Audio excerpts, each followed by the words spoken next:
রাবণ রূপে ভিলেন হয়ে ধরা দিলেন ইয়াশ। জনপ্রিয় অভিনেতা ইয়াশ অভিনীত কেজিএফ দক্ষিণ ভারতীয় ফিল্ম ইন্ডাস্ট্রির সফল সিনেমাগুলোর একটি।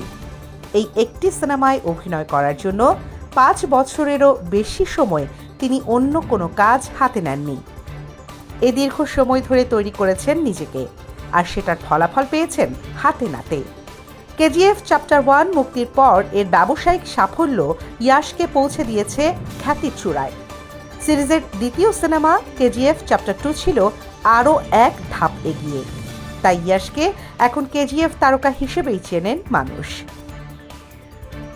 এই সিনেমার ব্যাপক সাফল্যে অন্য নির্মাতারাও তাদের নতুন সিনেমার জন্য ইয়াশের দ্বারে ঘুরছেন বেশ আগে থেকেই। পারিশ্রমিক দিতে চেয়েছে অনেক বেশি, কিন্তু অভিনেতার সাফ জবাব, কাজ করব একটাই, আর সেটা হবে মাস্টারপিস। এ কারণে অনেক নির্মাতাকেই খালি হাতে ফিরতে হয় তার দুয়ার থেকে। তবে ঐতিহাসিক গল্প নিয়ে নির্মিতব্য রামায়ণ সিনেমার নির্মাতা নিতেশ তিওয়ারি হাল ছাড়েননি। কেজিএফের চেয়ে 13 গুণ বেশি পারিশ্রমিক অফার করেছিলেন তাকে। কেজিএফ চ্যাপ্টার 1-এ ইয়াশ পারিশ্রমিক পেয়েছিলেন 15 কোটি রুপি।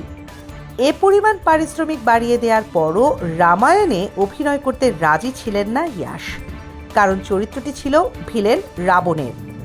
হঠাৎ করেই নিজের ইমেজ পাল্টাবেন, এর সিদ্ধান্ত তো আর সহজেই নেওয়া যায় না, তাই ভাবতে সময় নিয়েছেন অনেক। সেই সময়ের জন্য অপেক্ষাও করেছেন নিতেশ, কারণ নিতেশ চরিত্রে তার ইয়াশকেই লাগবে। এ সিনেমায় রাম হচ্ছেন রণবীর কাপুর, তার সঙ্গে রাবণ অর্থাৎ ইয়াশ ছাড়া জমবে না।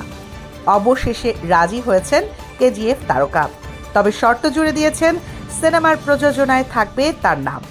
রাবণ হবেন, তবে পারিশ্রমিকের পুরো অর্থই ইনভেস্ট হিসেবে গণ্য হবে। তাকে প্রদানকৃত 200 কোটি ভারতীয় রুপি যাবে প্রযোজনার ঘরে, অর্থাৎ সিনেমার পরিবেশনায় আয়ের 30 ভাগ পাবেন ইয়াশ, আর তাতে রাজিও হয়েছেন নিতেশ। এরই মধ্যে শুটিংয়ে যোগ দিয়েছেন ইয়াশ। এ সিনেমায় ইয়াশের কাজ করার মধ্য দিয়ে আরও একটি রেকর্ড যোগ হলো।